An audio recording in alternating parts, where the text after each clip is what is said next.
nama dhiba. Samoona viidiyoo hojjedhe san irratti argitanii jirtu. Yuutubaroonni lamaan ani baay'ee jaaladhu Faayyoo Jaalalaatii fi haadha Kooftuubiin walitti bu'iinsi gidduu isaaniitti uumame. Isarraa kan ka'e araaramaadha ijoollee waliin lolinaa jedhee ani viidiyoo hojjedhe irratti Faayyoo Jaalalaa keessan dhuftee na arrabsitee ani sumaan dubbanne galatoomi Faayyoo jedhee bilbila koo irratti cufee jechuudha. Garuu wanti immoo amma akka malee na aarsee obboleettiin keenya kuni mana madaamii keessa teessee wanta ishiin irratti hojjechaa jirtu gocha ishiin irratti hojjechaa jirtu mana madaamii hojiin madaamii kan ishii boochisaa jirurraa dhimma isheetiif bo'aa jirti. Kun immoo surumayyuu nan teechisne jechuudha. Faayyoo yoo adabattee adabadhuutii taa'i. Siigalee yoo adabattee hin teessu taate anis biyya keessan jira atis biyya keessa jirra. Jirta waan ta'eef wal agarsiisutu jira malee intala kana mana madaamii keessatti hojiin madaamituu kan guyyaa guyyaadhaan boochisu ishii gaa waan ta'eef irraa akka dhaabbattu siin jedha. Viidiyoo micoo kana ilaala. Waan viidiyoon dalagamne narratti dubbattee jechuudha. Abbaa manaa qaba. Abbaa manaa hin dhabne ammallee jira. Ammallee itti haasa'a.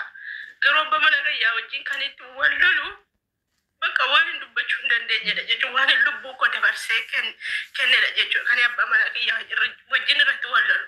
Kaartaan pilaanii mana isheen jette biti mana haa fudhatu. Ani jireenya addunyaa kana amma jirutti mucaan kiyya akka kiyya rakkatanii mucaan kiyya akka kiyya biyya ormaatti rakkatanii mucaan kiyya rakkoon dabarsee hin dabarsin jedheetanii mucaa kiyyaaf hin dalagaan. Mucaa kiyyaaf hin hojjedha waan hojjedhu jechuudha. Maaliif jennaan yoo hin du'elle isaaf seenaa galmeessee du'a. Har'as boris yoo biyya gadi akka itti du'u hin beeku. Maaliif jennaan sodaachaan ta'aa jira waan ta'eef. Isa jettu kana waa'ee manaatiif miti jechuudha.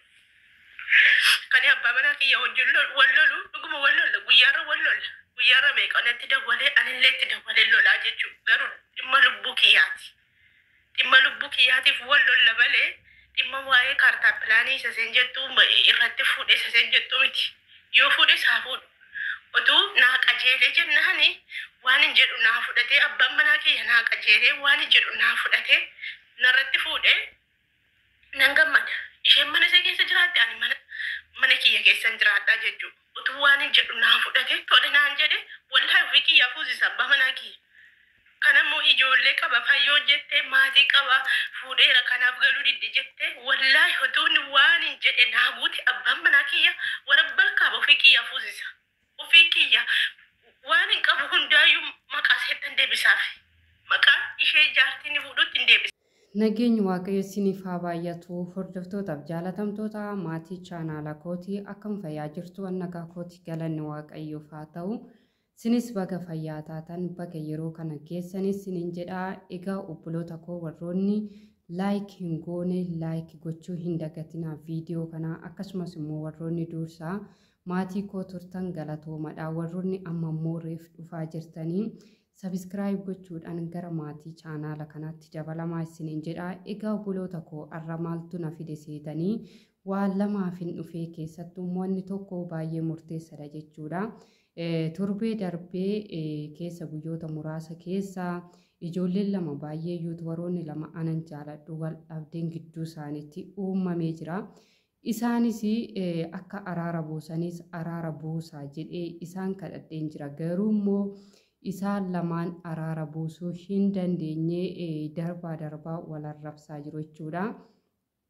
Garuu wanti baay'ee na aarsee obboleettiin keenya tokko Saawudii mana madaamii keessa kan jirtu bo'aa jirti jechuudha. Anas isa kana baay'ee na aarsee obboleettiin keenya kun gubaa mana madaamii dandeessee wanta hundayyuu dandeessee ammas immoo ba'aa biraa yookiin immoo arrabsoo biraa biyya keessaa achitti ishee arraffamu gonkumayyuu hin dhagawan. Maaliif jennaani mana madaamii keessaa guyyaa guyyaadhaan osuma boonyuuti angara biyya keenyaa galluu intalli Faayyoo Jaalalaa jedhamtu yuutubara Faayyoo Jaalalaa jedhamtu immoo obboleettii keenya kana araara buusi jennaan anas keessan dhuftee na arrabsite jechuudha. ani rakkoo hin qabu garuu kan baay'ee na aarsee obboleettii keenya kana arrabsuu ishiiti. Kanaaf jennaani yaa intala too yaa faayyoo yoo adabattee adabadhuuti taa'e waa'ee abbaa manaa ishii waa'ee ijoollee ishii wanta si galchu gonkumayyuu hin qabu jechuudha. Waggaa 10 haa teessuu feetu abbaa warraa ishii taa ergituu feetu akka ishii barbaadde yaa gootu jechuudha. Wanna si galchuu hin qabu. Ati garuu jala deemtee iccitii ishii funaantee abbaan manaa ishii wanta irratti fuudhee fi gara biyyaa galuu dadhabdee waggaa 8 waggaa 7 biyya Arabaa keessa teessii. Sababbiin biyya Arabaa keessa teessus immoo abbaa manaa dursa qabdii, ijoollee 2 qabdii. Ijoollee 2 sanitti galuu diddee sababbiin isheenii Saawud Arabiyaa keessa mana madaamii keessa waggaa kana hunda teessuu fi sababa abbaan manaa irratti fuudheef jettee maqaa balleessiidhaanii micoo kana maqaa balleessaa jirti jechuudha. Isheen garuu akka isheen dubbattetti waa'ee fuudhinsaa osoo hin taane kan ishee boochisaa jiru waa biraati jechuudha. Sababbiin isheen irratti wal dhabdees sababa waa biraati malee inni osoo irratti fuudheen doomanii baay'een gammadaa. Sababbii wal loluudha kana miti. Sababbii wal loluu keenyaa dhimma amantaa dhimma lubbuu keenyati jettee dubbattee jirti obboleettii koo haadha kooftuubii. Amantaa jechuun dhimma lubbuu keetiti dhimma namsee keetiti jechuudha. Ati amantaa kee jabeeffadhu. Abbaa manaa keetinis immoo Waaqayyo araara siniif haa buusu, jaalala gidduu keessanitti siniif haa buusu siin jedha. Garuu faayyoo ati oduu garaagaraa isa funaantee obboleettii keenya kana arrabsitu dhiisi. Obboleettii keenya kana arrabsuu dhiisi. Arrabsuu dhiisiti adabadhuuti hojii kee hojjetadhu. Siigalee hojii kee hojjetadhu. Masanaakilii namatti hin ta'in yaa intala. Masanaakilii namatti hin ta'in. Yoo didamtee ani sin qabsiise jechuudha poolisiidhaan. Poolisiidhaanas si qabsiisa. Atis biyya keessa jirta. Anis biyyan keessa jira.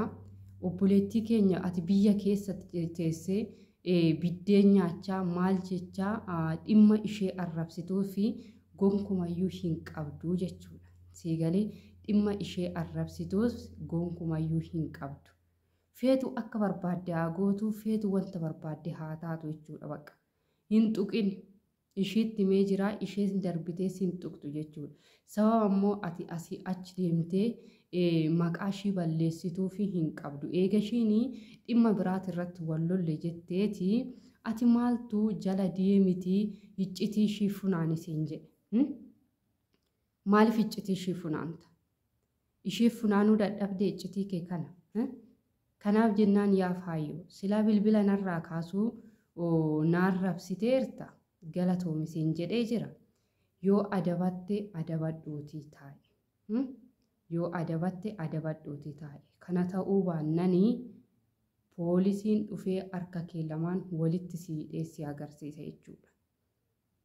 Kanaaf jennaani waa sabab abbaan manaa ati soo dhageesse haadha manaa kee kana manatti hidhadhu. Siigalee manatti hidhadhu. Turtii gaarii isiniif haa ta'u.